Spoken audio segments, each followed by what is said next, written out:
बिस्मिल्लाहिर्रहमानिर्रहीम। उम्मीद करता हूँ कि आप सब खैरियत से होंगे।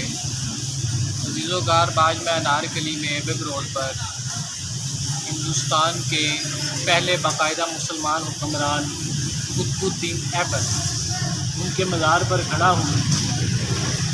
कुतुबुद्दीन ऐबक जो कि ख़ानदान गुलामा के बानी थे और एक बेसिकली ग़ुलाम थे। निशापुर के काजी ने इन्हें ख़रीदा था और बाद में ये शहाबुद्दीन मोहम्मद गौरी उनके पास चले गए और आप रफ्ता रफ्ता तरक्की करते हुए उनके आला सिपा सालार बन गए।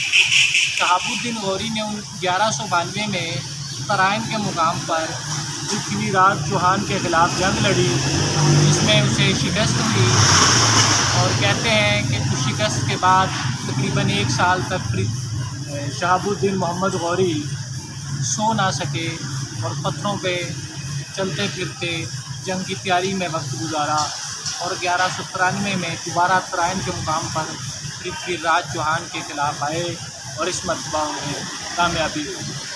उसके बाद कुतुबुद्दीन ऐबक जो उनके ग़ुलाम भी थे और उनकी आला सिपा सालार थे, उन्हें अपना नायब मुकर्रर किया और 1206 में शहाबुद्दीन मोहम्मद गौरी की वफ़ात के बाद ये कुतुबुद्दीन मोहम्मद ऐबक हिंदुस्तान का बादशाह बना और पहला बाकायदा मुसलमान हुक्मरान बना और 1210 में पोलो खेलते हुए घोड़े से गिर गए और इस दुनिया फानी से कूच कर गए। देखते हैं, आप देखेंगे मज़ार की खस्ता हाली और यहाँ सराउंडिंग में आप देखेंगे कि चहल पहल है और यहाँ फातिहा पढ़ने के लिए भी कोई मौजूद नहीं है।